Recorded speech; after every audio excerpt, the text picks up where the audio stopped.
Rally से कहीं ना कहीं पाकिस्तान जो है वो बौखलाहट में है और उसे आभास हो चुका है कि उसके कब्जाया वाला जम्मू कश्मीर अब उसके हाथ से जाने वाला है और किसी भी समय भारत उस पर अपना कब्जा जो है वो जमा सकता है। बातचीत करने के लिए सुनील शर्मा जी मौजूद है जो कि भारतीय जनता पार्टी के वरिष्ठ नेता हैं। सुनील जी, क्या लगता है कि इतनी बड़ी रैली देखकर पाकिस्तान कहीं ना कहीं घबराया हुआ है और उसे आभास हो चुका है कि उसका कब्जाया वाला जम्मू कश्मीर अब उसके हाथ से जाने वाला है? देखिए, पाकिस्तान को डराने या घबराने के लिए ये सभा आयोजित नहीं की गई है, मुझे ऐसा लगता है, क्योंकि मैं प्रत्यक्ष रूप से इस सभा के संचालन में कहीं भी मौजूद नहीं हूँ। ये जम्मू कश्मीर पीपल्स फोरम का एक अराजनीतिक अपॉलिटिकल एक प्रोग्राम है जिसे नाम ही श्रद्धांजलि एवं पुण्य स्थली समरण सभा दिया गया है।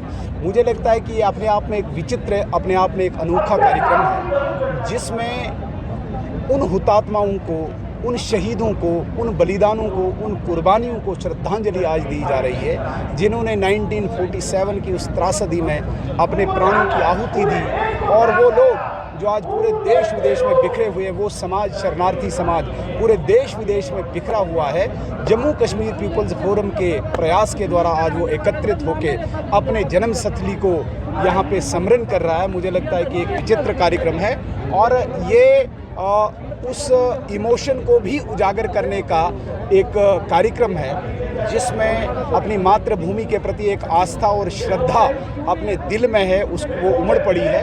तो ये एक विचित्र कार्यक्रम है, ये संकेत और संदेश भी है, ये किसी पाकिस्तान को डराने के लिए नहीं है। हाँ, वो हमारा क्षेत्र है, हम आज भी उसे इलीगल ऑक्यूपेशन में मानते हैं। ये उस वक्त की सरकारों ने जो उनका एक काला अध्याय है, उस काले अध्याय को मुझे लगता है याद करने के लिए यहाँ पे ये लोग इकट्ठे हुए हैं। मैं अपनी तरफ से धन्यवाद करूंगा जम्मू कश्मीर पीपल्स फोरम को, जिन्होंने इतनी संख्या में इन लोगों को यहाँ पे इकट्ठे करके उन लोगों को श्रद्धांजलि दी और अपनी जन्मस्थली को, अपनी मातृभूमि को समरण किया। जी, देश के कोने कोने से रेफ्यूजी जो हैं वो आज जम्मू यहाँ पर पहुँचे हैं और लाखों की संख्या में यहाँ पर आज एक रैली को संबोधित किया। क्या लगता है कि कितना ज़रूरी हो चुका था सारे रेफ्यूजी को इकट्ठा करना और संदेश देना कि किसी भी समय जो है उपयोजक हमारा हिस्सा हो? देखिए, जब से भारतीय जनता पार्टी की सरकार केंद्र में आई है तब से आपने देखा होगा इन रेफ्यूजीज़ के अंदर भी इच्छाएं और आकांक्षाएं उत्पन्न हुई है। अन्यथा जब तक कांग्रेस की सरकार थी या दूसरी सरकारें थी, इन्होंने अपनी जन्मस्थली को भी भूल दिया था, अपने अधिकारों को भी भूल दिया था। पिछले 70-75 सालों से इनको कोई अधिकार नहीं मिला था, ये यहाँ पे लोग रह रहे थे।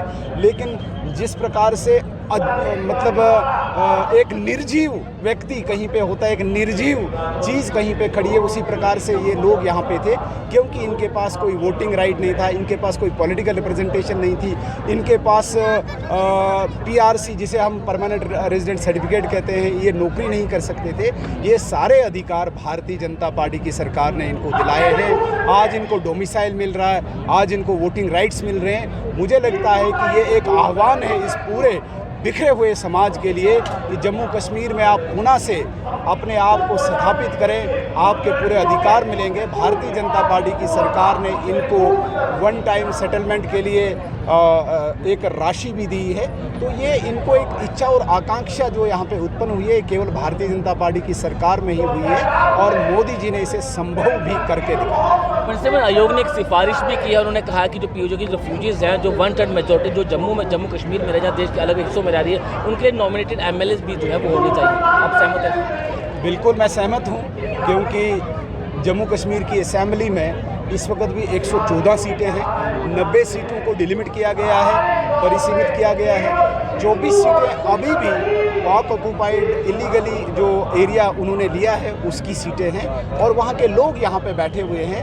हम भी इससे सहमत हैं कि जो डिलिमिटेशन कमीशन ने सिफारिश की, रिकमेंडेशन की है कि उन लोगों को रिप्रेजेंटेशन मिलनी चाहिए, मैं भी उससे सहमत हूँ और हम इसके समर्थन में भी है कि उन लोगों को ये सीटें मिलनी चाहिए, रिप्रेजेंटेशन मिलनी चाहिए, क्योंकि किसी भी समाज की वैल्यू तभी होती है जब उसे पॉलिटिकल रिप्रेजेंटेशन हो। यदि पॉलिटिकल रिप्रेजेंटेशन नहीं हो तो आज के इस दौर में, विकास के इस युग में उनकी कोई वैल्यू नहीं है। चलिए, बहुत शुक्रिया से बातचीत करने के लिए। साफ तौर से आज जम्मू की धरती से जो है पाकिस्तान को संदेश दिया गया है कि पाकिस्तान ऑक्युपाइड जम्मू कश्मीर जो है वो हिंदुस्तान का हिस्सा था और हमेशा हमेशा रहेगा। बने रहना पब्लिश के साथ। धन्यवाद।